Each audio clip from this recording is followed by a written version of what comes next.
நடக்கிற விஷயங்கள்லாம் வச்சு பார்த்தா பாண்டியன் ஸ்டோர்ஸ் அண்ட் ஐயனார் துணை 2 சீரியலுக்கும் அடுத்து ஒரு மகா சங்கமும் அதில் ஒரு கல்யாண ட்ராக் வரதுக்கான வாய்ப்பு இருக்க மாதிரி தெரியுது. அதுக்கேற்ற மாதிரியே பார்த்தீங்கன்னா என்ன நடக்கலாம் அப்படிங்கிறதுக்கான ஒரு வாட் இஃப் ப்ரெடிக்ஷன் தான் இது. கற்பனையான ஒரு கதை தான் இது. ஸோ முதல்ல எடுத்தோன்னே பார்த்தீங்க அப்படின்னா இப்போ ஜோசியக்காரர்கள்லாம் ஐயனார் துணை சீரியலில் இப்போ சொல்லியிருக்காங்க, குலதெய்வ கோயிலுக்கு போங்க, அங்கே போனால் அவங்க பிரச்சனைகள் நிவர்த்தி ஆகும் அப்படின்னு சொல்லியிருக்காங்க. ஒவ்வொருத்தங்களும் ஒவ்வொரு விஷயத்த சொல்லியிருந்தாலும் இது சரின்னு தானே படுது அப்படின்னு சொல்லிட்டு இப்போ யோசிச்சுட்டு நிலா எப்போ கிளம்பலாம் போகலாம், நம்ம லீவ் போட்டு நான் கூட லீவ் சொல்லிடுறேன் ஆஃபீஸில், நீங்கள்லாம் எப்போ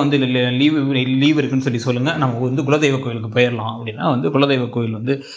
பார்த்தீங்க அப்படின்னா குன்னக்குடிக்கு பக்கத்தில் இருக்குது அப்படிங்கிற மாதிரி நடேசன் சொல்கிறார். அங்கேருந்து நாங்கள் இங்கே சென்னைக்கு வந்தோம், ஆனால் அதுக்கப்புறம் எங்கள் அப்பா காலத்தில் வந்தோம், அதுக்கப்புறம் இங்கேயே இருந்துட்டோம், அங்கே போய் ஊர் சொந்தக்காரங்கள்லாம் பார்க்கவே இல்லை, அப்போ நானும் வரேன் அப்படின்னு நடேசன் சொன்னோடனே இவரை கூப்பிட்டு போகிறதா அப்படின்னு இந்த பக்கம் பல்லவன் பாண்டியன் எல்லாம் யோசிக்க, சரி வாடா அப்பா வரணும், அப்பா வராமல் எப்படிடா குலதெய்வ கோயிலுக்கு அப்படின்னு சேரணும் சொல்ல, சரின்னு சோழனும் எப்படியும் நிலா அப்படிதான் சந்தோஷப்படுவாங்க அப்படின்னு அவரும் ஒத்துக்கிறார்.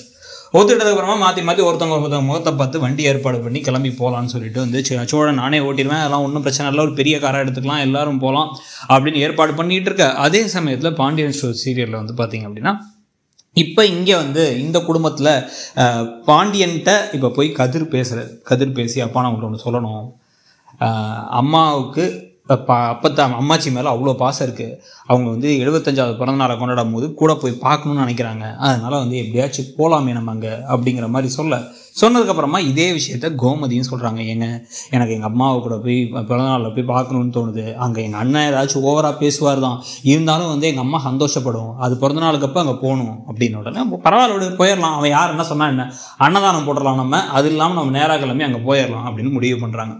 2 குடும்பமும் அவங்க ஊருக்கு கிளம்பி போகிற அதே சமயத்தில்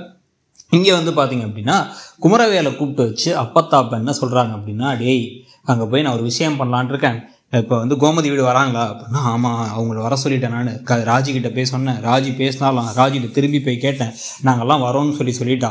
ஆனால் இது அப்பா எப்படின்னு கோவப்படுவார், அப்பாவை மட்டும் தான் சரி பண்ணணும் அப்படின்னா அவரெல்லாம் பார்த்துக்கலாம், நம்ம அவன் முதல்ல கோவப்படுவான், கத்துறதான் இந்த காதில் வாங்கி அந்த காதில் வாங்கி வச்சுட்டு அவனை அடக்கிற வேலையை நீ பார்த்துக்கோ, நான் தனியாக ஒரு பிளான் ஒன்று வச்சுருக்கேன் அப்படின்னு சொல்ல, என்ன பிளான் அப்படின்னு கேட்டால், அங்கே போகிற இடத்துல நான் லைட்டாக மயங்கிடலாமான்னு யோசிக்கிறேன், மயங்கி எனக்கு முடியாத மாதிரி இருந்துட்டு எல்லாரும் என்னை கேட்கும் பொழுது நீயும் அரசியும் கல்யாணம் முடிச்சிடணும்,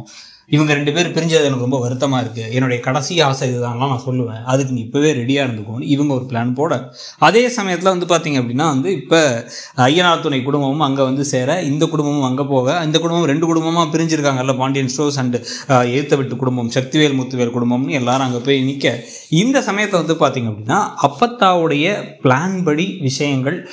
நடக்கிறதுக்கு முன்னாடியே இவங்க இந்த மாதிரி தான் பிளான் பண்ணுவாங்க அப்படிங்கிறத சக்திவேல் தெரிஞ்சுக்கிட்ட மாதிரி அவங்க லைட்டாக மயங்கிற மாதிரி ட்ராமாவை போடும் பொழுது,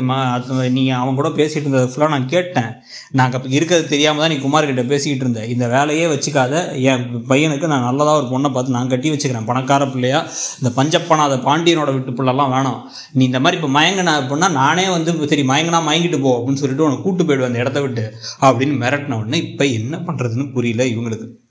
அதனால இப்போ அப்பத்தா எதுவும் பண்ண முடியாத சுச்சுவேஷனில் இருக்க, அவங்க கண்ணை காட்ட இப்போ என்ன பண்ணுறாரு அப்படின்னா குமார் அரசியை எப்படியாச்சும் இன்னைக்கு ஒரு நாளுக்குள்ளார கல்யாணம் பண்ணிடணும் அப்படின்னு அவர் முடிவு பண்ண, அந்த சமயத்தில் அங்கே இருக்க சேரன் குடும்பத்தை இவர் மீட் பண்ணி, அங்கே சோழன் இவர் திருட்டுத்தனமாக ஏதோ பண்ணிட்டுருக்காரு அப்படிங்கிற மாதிரி பேச ஆரம்பிக்கும் பொழுது, இல்லை இப்படி குடும்ப தகராறு ஆகி போச்சு, பிரச்சனை ஆகிடுச்சு அப்படின்ட்டு எல்லா மகா சங்கமத்துலேயும் ஒரு விஷயம் பண்ணுவாங்க, அங்கே என்ன பிரச்சனை இருக்குங்கிறது இங்கேயும், இங்கே என்ன பிரச்சனை இருக்குங்கிறது அங்கேயும் சொல்லுவாங்க. சொல்லும் பொழுது இப்படி எனக்கு கல்யாணம் நடந்து திருப்பி நாங்கள் பிரிஞ்சு அது கல்யாணம் நடக்கல, அவளே கழுத்தை தாலி கட்டிக்கிட்டா, இப்போ ஆனால் உண்மையாகவே அவளை கல்யாணம் பண்ணால் நல்லா இருக்கும்னு அப்பத்தாவும் சொல்கிறாங்க, இதுதான் சரியான சுச்சுவேஷன் சொல்கிறாங்க,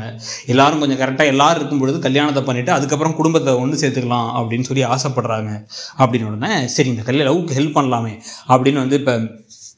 நிலாவும் சொன்ன உடனே சோழனும் சந்தோஷமாயிட்டு ஆமாம்மா கரெக்டு, இந்த காதில் ஹெல்ப் பண்ணுற சாக்கில் நம்ம காதலும் நெருக்கமானா ஓகே அப்படின்னு அவர் ஒரு பிளான் பண்ணி அவர் ஐடியாலாம் கொடுத்து இப்போ என்ன அந்த அரசியை மட்டும் தனியாக அந்த பக்கம் வர வைங்க அப்படின்னு சொல்ல, அரசி மனசை மாத்துற வேலையை நிலா நான் பார்த்துக்கிறேன் அப்படின்னு சொல்லிட்டு இறங்கி, அந்த பொண்ணுக்கு உங்களை பிடிக்கும் ஆனால் அப்புறம் பிடிக்காமல் போயிடுச்சு, அப்புறம் நீங்கள் கல்யாணத்துக்கு அப்புறம் கொஞ்சம் மோசமாக நடந்துக்கிட்டீங்க, இப்போ அப்படி நடந்துக்க மாட்டேங்கிறீங்க அப்படி தானே, சரி ஓகே அந்த பொண்ணை பேசலாம் அப்படிங்கிற மாதிரி தனியாக வந்து அரசியை கூட்டு வர வேலையை முன்னாடி சுகன்யா பார்த்த வேலையை நிலா பார்த்து, ஆனால் நிலா வந்து இந்த தடவை வந்து ஒரு நல்ல முயற்சிக்காக அவர் வந்து திருந்திட்டார் அப்படிங்கிறத தெரிஞ்சுக்கிட்டு எடுக்க, இதுக்கு நடுவில் வந்து இந்த இடத்த விட்டு ஓடி போகிறதுக்காக பிளான் பண்ணலாம்னா அதுக்குள்ளார அதே சேரன் பாண்டியன் கிட்டக்க வந்து கதிர் நெருக்கமாக ஏதோ திருட்டுத்தனம் பண்ணுறாங்களே இந்த குடும்பமும் குமாரும் சேர்த்துன்னு அவர் யோசிக்கிறது. இந்த கல்யாணம் நடக்குதா நடக்கலையா, நடக்கிறதுக்கு முன்னாடி என்னென்ன ட்விஸ்டெல்லாம் நடந்து கடைசியாக கல்யாணம் நடந்தப்புறம் என்ன மாதிரி விஷயங்கள் நடக்குது, கூடவே ஐயனார் துணை ஃபேமிலி சைடில் என்ன பிரச்சனை ஆகுது. ஏன்னா 2 சீரியல்லையும் வந்து பார்த்தீங்கன்னா 2 சீரியலே ஏதாவது ஒரு பிரச்சனை வச்சுருந்தாங்கன்னா கரெக்டாக அது முடியும். ஒரு பிரச்சனை பெரிய பிரச்சனையாக இருக்கும், இன்னொரு பிரச்சனை சின்ன பிரச்சனையாக இருக்கும். ஐயனார் துணை சைடில் என்ன பிரச்சனை இருக்க போகுதுங்கிறதையும் பார்க்கலாம். ஸோ இந்த மகாசங்கமும் நடந்தால் ஓகேவா, அதில் வச்சு குமார் அரசி கல்யாண ட்ராக்கும் நடந்தால் ஓகேவா. இதுக்கு முன்னாடி பாண்டியன் ஸ்டோர்ஸ் அண்ட் பாகியலட்சுமிக்கு ஒரு மகாசங்கமம் நடக்கும் போது தான் கதிர்ராஜ் கல்யாணம் நடந்துச்சு. அதே மாதிரி இருந்தால் ஓகேவாங்கிறது அப்படியே கமெண்ட் செக்ஷனில் சொல்லுங்கள். நீங்கள் என்ன எதிர்பார்க்குறீங்க, இல்லை மகாசங்கமெல்லாம் இருக்காதுங்க தனித்தனி சீரியலாக தான் இருக்கும்னு தோணுது அப்படிங்கிறதையும் தோணுச்சுன்னா சொல்லிட்டு